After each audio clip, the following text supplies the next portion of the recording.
आ जाइए मेरे दोस्तों, स्वागत है, अभिनंदन आपके अपने YouTube channel MK science classes पर। तो जैसा कि आपको पता होगा, थंबनेल पीछे लगा हुआ है कि हमने जो सेशन चलाया हुआ है, साइंस का सेशन चला हुआ है, जो मेरा भाई जीडी ट्रेड्समैन टेक्निकल जिसकी भी तैयारी कर रहा है, जिसमें भी आपका साइंस का पोर्शन आता है, उन सभी के लिए बहुत ही विशेष इंपॉर्टेंट क्वेश्चन हम लेकर आए हैं।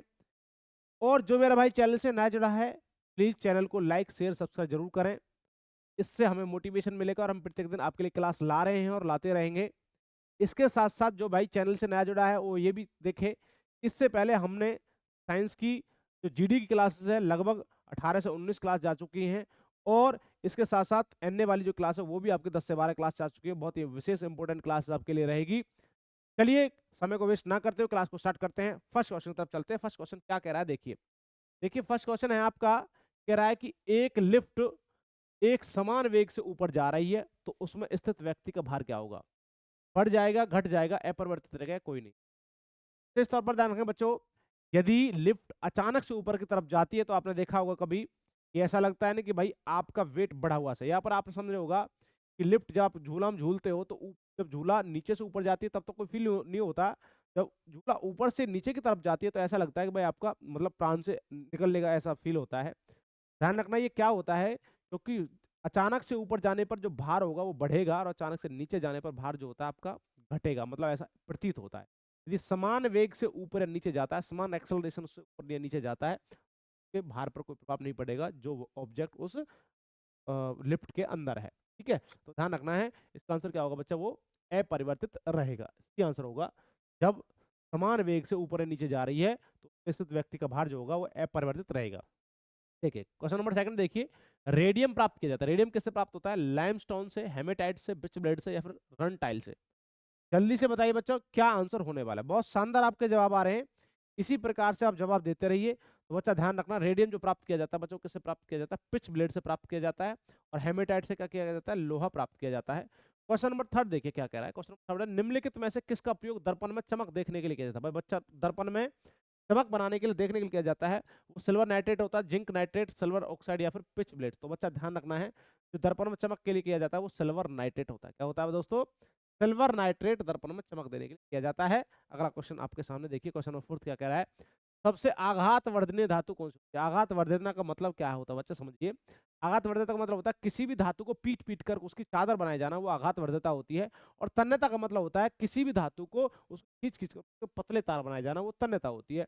सबसे ज्यादा आघात वर्धता की मैं बात करूँ या तन्यता की मैं बात करता हूँ तो बच्चा जल्दी से बताना, चांदी में होगी, सोने में, एल्यूमिनियम में या सोडियम में। तो बच्चा वो किसके अंदर होती है, वो होती है ज्यादा सोने के अंदर। सोने का जो सिंबल होता है बच्चा वो होता है AU। चांदी का जो होता है वो होता है AG। और एल्यूमिनियम का क्या होता है बेटा, AL होता है। और बच्चा जो आपका सोडियम का होता है वो क्या होता है, Na होता है बस।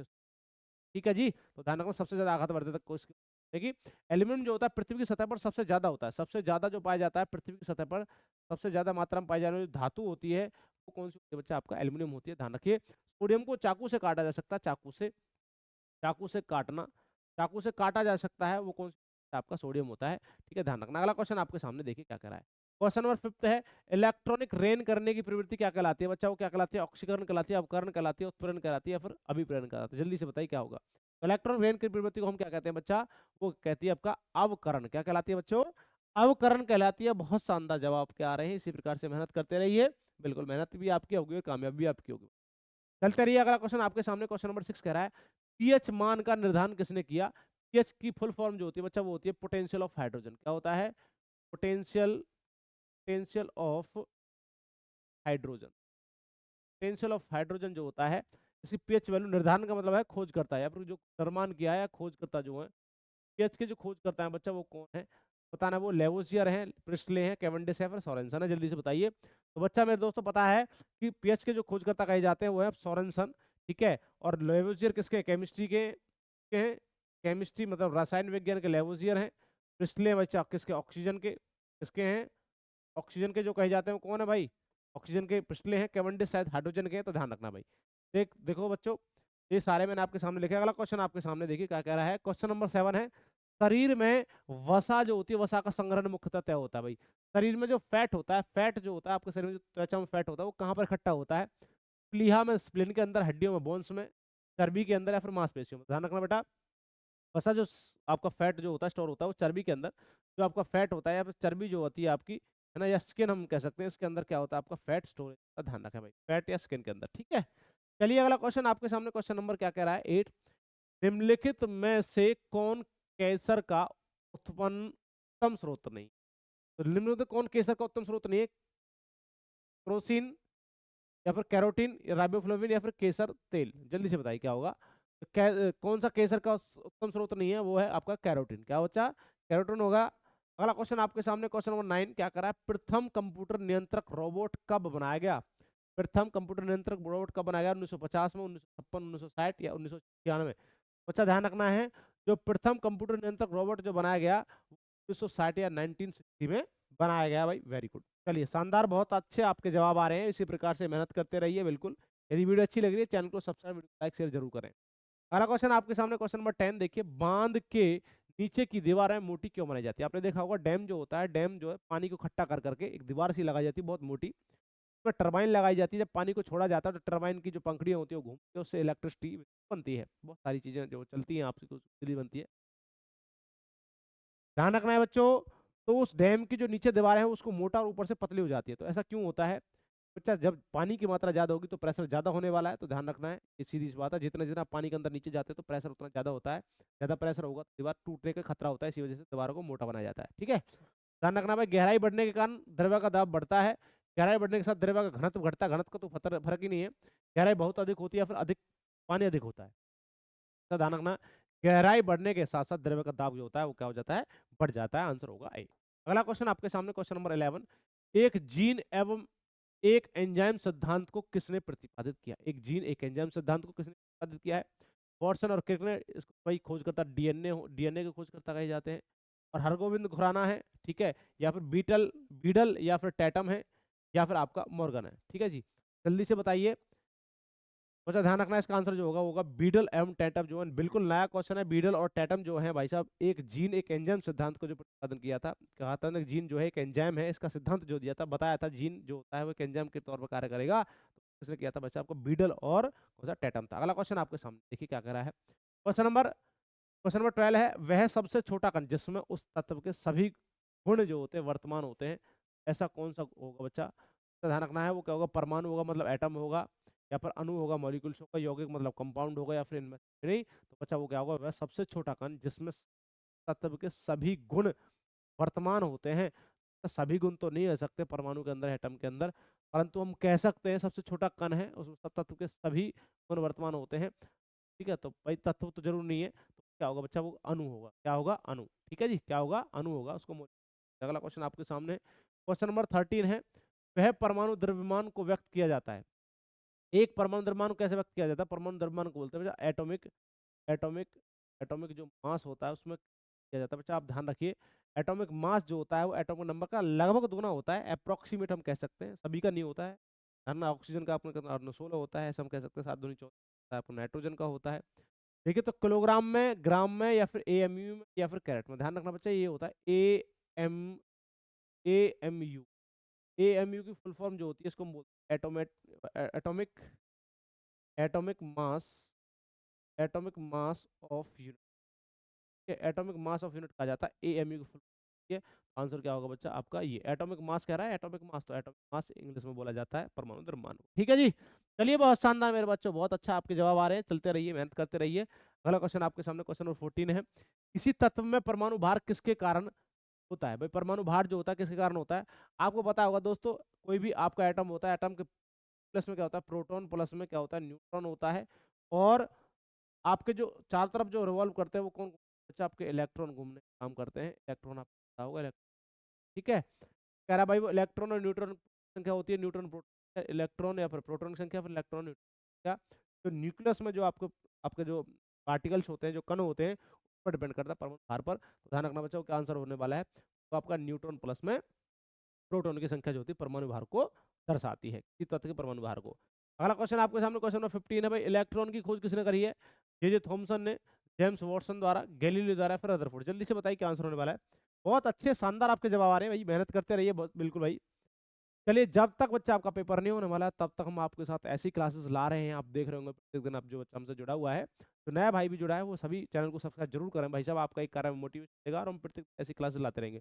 और साइंस का जितना भी आपका पोर्शन रहेगा बिल्कुल कंप्लीट हम आपको कराने वाले हैं विद इन आपका कितना मतलब लगभग लगभग 25 डेज। ठीक है जी। चलिए, इलेक्ट्रॉन की खोज किसने की बच्चा, तो ध्यान रखना चाहिए इलेक्ट्रॉन खोज करता जो है वही वो है जे थॉमसन, आपको पता होगा जे थॉमसन इलेक्ट्रॉन की जो खोज करता जे थॉमसन है। और बेटा रदरफोर्ड जो है वो प्रोटॉन के हैं, और जो आपके न्यूट्रॉन खोज करता हूँ जेम्स चैडविक है। बच्चा जेम्स वॉटसन है, वॉट है, जेम्स वॉटसन है, वॉट तो नहीं है, जेम्स वॉटसन है जो जेम्स वॉटसन जो कहे जाते हैं वो आपके आनुवंशिकी के नामकरण की खोज करता है। गैलीलियो को ब्रह्मांड का खोज करता है, दूरबीन का खोज करता जाता है।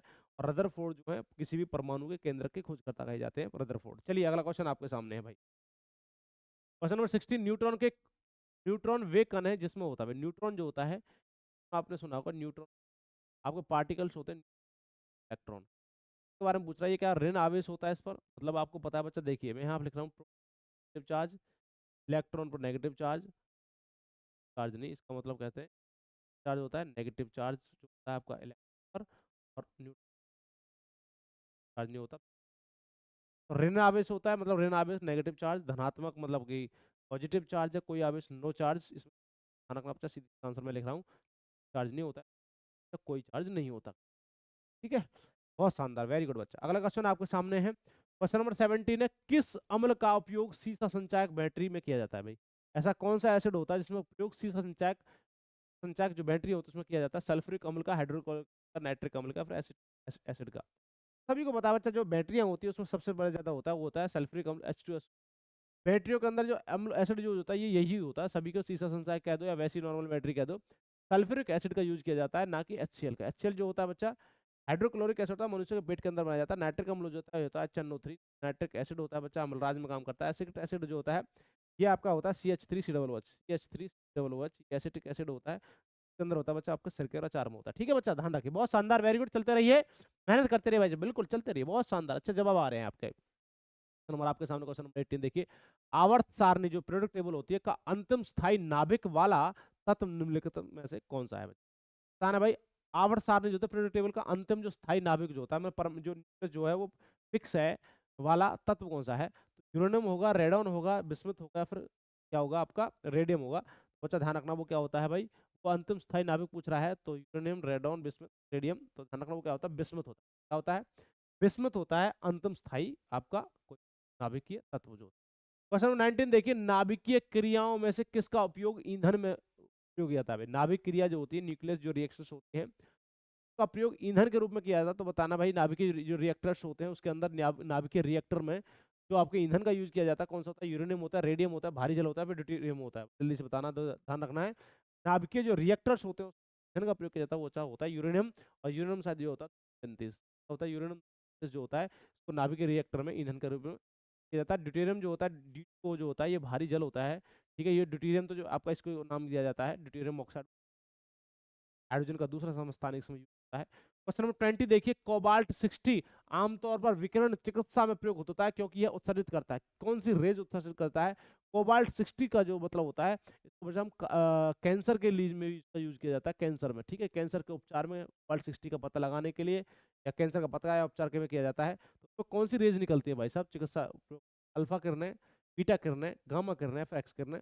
बच्चा ध्यान रखना है, कोबाल्ट 60 आमतौर पर जो विकिरण चिकित्सा होती है उसमें निकलती है बेटा गामा किरणें। ठीक है, कौन सी किरणें निकलती हैं, गामा रेज, इनकी भेदन क्षमता सबसे ज्यादा होती है गामा रेज की, और फ्रीक्वेंसी जो होती है ज्यादा होती है इनके भाई गामा रेज की। क्वेश्चन नंबर 21 है, नाभिकीय रिएक्टर के विनिर्माण में निम्नलिखित में से कौन सा तत्व अनिवार्य है भाई। कौन सा तत्व होता है अनिवार्य, जो होता है कोबाल्ट होता है, प्लूटोनियम होता है, जर्मेनियम होता है, फिर टंगस्टन होता है। ध्यान रखना भाई, नाभिकीय रिएक्टर के विनिर्माण, दोबारा निर्माण करना नाभिकीय रिएक्टर में निम्नलिखित में से कौन सा तत्व अनिवार्य होता है बच्चा, ध्यान रखना वो होता है आपका जर्मेनियम।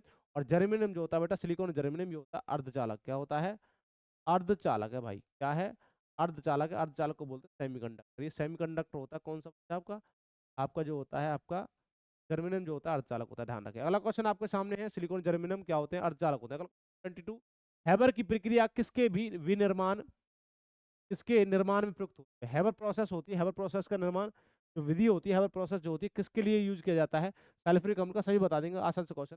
हाइड्रोजन क्लोराइड के लिए, सल्फर डाइऑक्साइड, अमोनिया के लिए। तो हैबर प्रोसेस जो होती है बच्चा, हैबर प्रोसेस जो होती है इसके निर्माण के लिए किया जाता है अमोनिया विधि में जो होता है, अमोनिया बनाने के लिए निर्माण में किसका प्रयोग किया जाता है, हैबर विधि का ध्यान रखना है। और हैबर विधि से साथ यूरिया भी बनाया जाता है। कौन सा बनाया जाता है, यूरिया जो होता है, यूरिया को प्रयोगशाला में सबसे पहले उर्वरक बनाए जाने वाला जो पहला उर्वरक था वो यूरिया था, हैबर विधि के द्वारा बनाया गया था यूरिया को। ठीक है, क्वेश्चन नंबर आपके सामने है, देखिए क्या कह रहा है क्वेश्चन नंबर। देखिए अगला क्वेश्चन कह रहा है भाई कि किस तापमान पर पानी ठोस और द्रव्य दोनों स्थितियों में होता है। भाई ऐसा कौन सा टेम्परेचर जो होता है, तापमान ठोस पानी जो होता है ठोस में भी बन जाए और द्रव्य में दोनों में स्थिति में होता है। तो 0 डिग्री सेल्सियस होगा, 4 डिग्री सेल्सियस होगा, 10 डिग्री सेल्सियस होगा, 15 डिग्री सेल्सियस। तो ध्यान रखना बच्चा, यदि मैं कह दूं मेल्टिंग पॉइंट, ठीक है जी, मेल्टिंग पॉइंट बोल दूं आपसे, ठीक है जी, मेल्टिंग पॉइंट बोल दूं आपको पानी का, या फिर फ्रीजिंग पॉइंट बोल दूं, क्या बोल दूं, फ्रीजिंग पॉइंट बोल दूं। फ्रीजिंग पॉइंट का मतलब होता है, फ्रीजिंग पॉइंट का मतलब होता है जहाँ पर बर्फ जमती है और जहाँ पर बर्फ पिघलती है, तो मतलब होता है बेटा 0 डिग्री सेल्सियस। क्या होता है, वो ए ही होता है, ध्यान रखना। 0 डिग्री सेल्सियस में पानी जो होता है वो बर्फ में कन्वर्ट हो जाता है और बर्फ जो होती है पानी में कन्वर्ट होने लगती है, तो ध्यान रखें भी। अगला क्वेश्चन आपके सामने, क्वेश्चन नंबर 24, क्या कहा है, कैलामाइन जो होता है एक एसिड, कैलामाइन किसका एसिड है, कॉपर का, जिंक का, आयरन का, फिर एल्यूमिनियम। जल्दी से बताइए किसका आंसर होगा।